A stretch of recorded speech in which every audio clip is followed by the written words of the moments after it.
Olá, meninas e meninos, cá estou eu. Hoje meu assunto é Thomas Hobbes. Lembram dele? Foi ele que falou: o homem é o lobo do próprio homem, tá? O homem nasce mal, então precisa ter um governo forte para controlá-lo. Bom, diferente de Rousseau, o iluminista Rousseau, Jean-Jacques Rousseau, que ele dizia que o homem nasce bom, a sociedade é que o corrompe. Olha, completamente diferente um do outro. Só que Rousseau era um iluminista, Thomas Hobbes veio antes, tá? E ele diz que como o homem é mau por natureza, por isso ele é o lobo do próprio homem. Bem diferente dos iluministas, Thomas Hobbes dizia que o melhor governo seria um governo forte, para ele o ideal, uma monarquia. Mas quem era Thomas Hobbes? Era filho de um padre da igreja anglicana na Inglaterra. E seu pai foi forçado a deixar o condado onde morava depois de uma briga feia que teve lá. Então ele abandonou o condado, mas deixou os 3 filhos aos cuidados do seu irmão. Então, Thomas Hobbes, com os seus 2 irmãos, foi criado pelo seu tio. Com a idade de 4 anos, ele começou a ser educado na igreja de Westport, passando depois por 2 escolas e aos 15 anos foi para Oxford, onde mais tarde frequentou a universidade. E mais tarde ainda, na Inglaterra, ele trabalhou como preceptor do futuro conde William Cavendish. Depois eu falo sobre ele. Em 1610, quando ele tinha 22 anos, depois de algum tempo de ser o preceptor desse William, ele e o seu aluno visitaram a França e a Itália juntos. E no regresso da Inglaterra, quando eles visitaram toda a Itália e a França, na volta, o Hobbes decidiu estudar os clássicos. E então realizou naquela altura a tradução da história da Guerra do Peloponeso. Vou relembrar para vocês que foi essa guerra. Foi escrita por Tucídides, tá? Publicando essa tradução, o Thomas Hobbes, ele publicou essa tradução que ele fez do grego para o inglês e publicou-a em 1629. E no ano seguinte, 1630, ele voltou a ser preceptor de outro Cavendish. Então ele o que é um preceptor? É um professor ali, tipo professor particular que ensina, além de estudos, também boas maneiras, etc.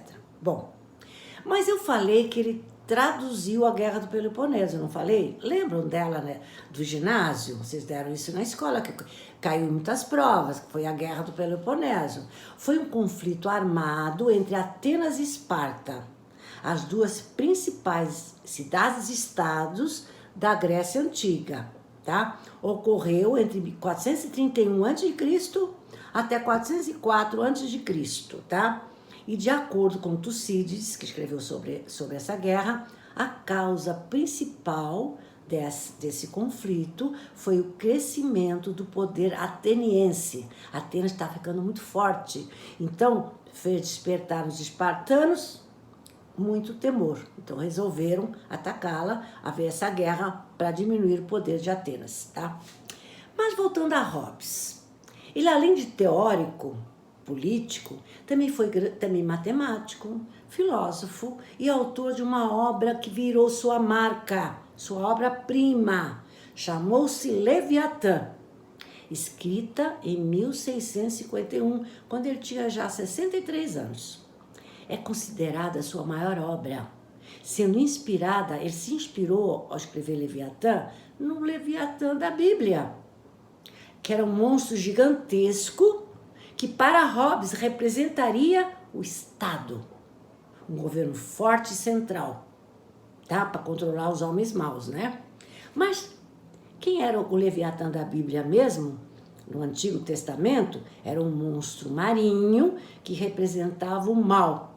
Então, Thomas Hobbes foi muito influenciado também, né, depois disso, nas suas obras por Aristóteles, Maquiavel e Platão. Por quê? Por que ele foi influenciado por Aristóteles, por Maquiavel e por Platão. Aristóteles, porque defendia o empirismo, isto é, as ideias são adquiridas através da experiência. Isso era a principal ideia de Aristóteles e outras coisas que ele também se inspirou nele. Platão dizia que só a capacidade racional e o intelecto é que levariam os governantes a governarem com justiça. Também se inspirou nisso. E Maquiavel? Maquiavel, vocês sabem muito bem, que já falei bastante sobre Maquiavel, ele também defendia um Estado forte, igual ao Hobbes. Um governo que, para ser eficaz, ele achava, Maquiavel, se o governo fosse forte, não seria eficaz. Em sua obra O Príncipe, Maquiavel também defendeu a centralização do poder político. Mas agora vou contar um período conturbado passado a partir de 1637 na Inglaterra, em que Thomas Hobbes também vivenciou, tá? O que aconteceu em 1637 na Inglaterra? A partir desse ano veio uma guerra civil, tá? Estava começando uma guerra civil. A Inglaterra, né, estava à beira ainda, não tinha começado, mas estava já em pé de guerra entre o rei Carlos I e o parlamento, que era liderado por Cromwell, tá? Que vai terminar com a condenação à morte do rei em 1649. Então, quem era esse Cromwell? Cromwell, que era do parlamento, era um grande membro do parlamento durante o reinado de Carlos I. E foi um dos participantes contra o rei Carlos I. Por quê? Olha só, Carlos I era rei da Inglaterra, da Escócia e da Irlanda, desde 1625. Mas conta-se que na última década, Carlos I passou a governar sem o parlamento. Não dava bola para o parlamento não existia para ele. O que fez desencadear essa guerra civil. Lógico, você viu que demorou anos, né, essa guerra. Mas o rei foi derrotado, tá? Porque o governo da Inglaterra tem que ser constitucional, então tem que ter um parlamento e o rei. Então o rei foi derrotado em 1645, mas ele foi se entregar às forças escocesas, que o devolveram ao parlamento da Inglaterra. Não quiseram ficar com ele. Depois, ele tinha que aceitar as exigências do parlamento para continuar a ser rei. Mas ele não aceitou e fugiu da Inglaterra. Só que logo em seguida foi recapturado e condenado à morte. Em janeiro de 1649, mais de 50 membros do parlamento votaram pela morte de Carlos I, tá? Então, houve um interregno, quer dizer, um período entre reinados. Esse interregno, a monarquia foi abolida e uma república foi proclamada.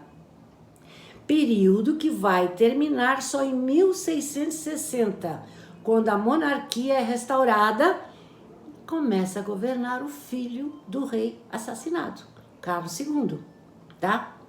Mas voltando à obra de Leviatã, que esse é o principal assunto, logicamente, como ele queria um governo forte, tá? Então ele ficou afastado da confusão da guerra civil, porque ele era a favor do governo forte, quer dizer assim, do parlamento.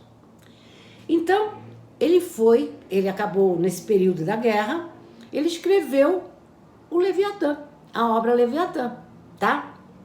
Porque ele ficou afastado do governo e dessa confusão. Mas com a restauração da monarquia em 1660, Thomas Hobbes voltou a ser admitido na corte, até com uma pensão cedida por Carlos II, o novo rei, tá? Mas 6 anos depois, Thomas Hobbes teve um susto danado, sabe por quê?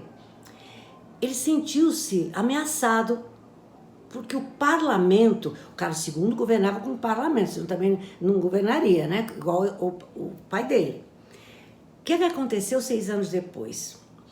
O parlamento estava para aprovar uma lei contra quem fosse ateu, contra o ateísmo.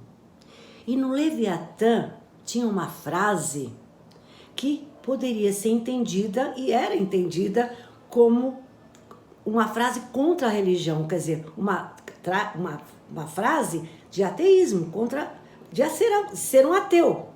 Olha a frase que o Thomas Hobbes escreveu no Leviatã. Ele se assustou, porque se essa lei fosse aprovada contra o ateísmo, ele naturalmente teria seus livros queimados e sabe Deus o que aconteceria com ele. Mas essa lei, felizmente para Thomas Hobbes, não foi aprovada pelo parlamento. Olha o susto que ele levou. Olha o que tinha no Leviatã dele.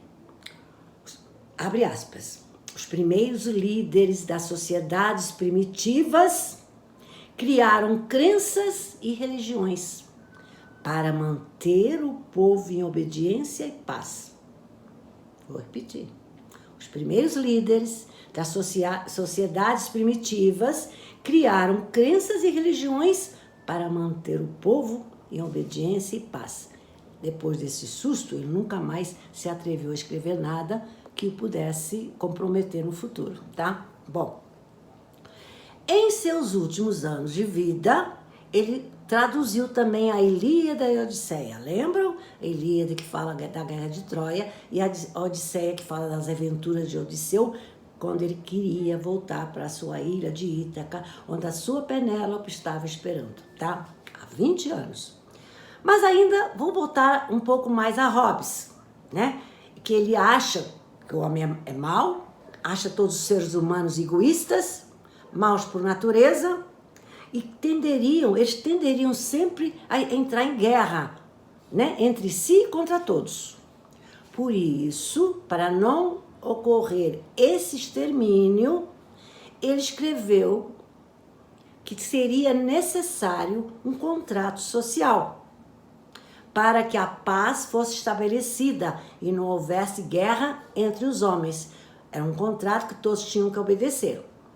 Mas também, além desse contrato social, segundo ele, também havia a necessidade de um soberano ser forte para punir aqueles que não obedecessem a esse contrato social, tá?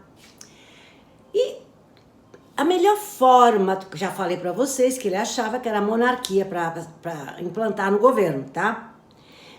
E a monarquia para não haver divisão do poder.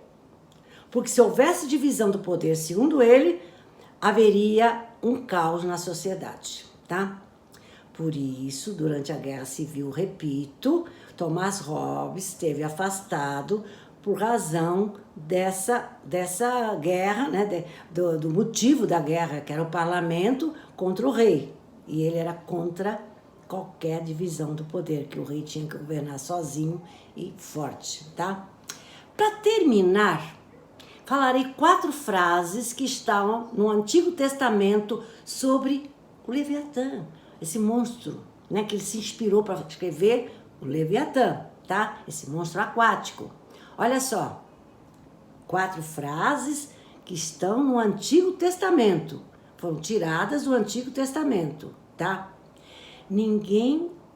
Sobre o Leviatã, olha só, ninguém é bastante ousado para provocar o Leviatã. Quando o Leviatã se levanta, tremem as ondas do mar, as vagas do mar se afastam. Se uma espada toca o Leviatã, ela não resiste, nem a lança, nem o dardo.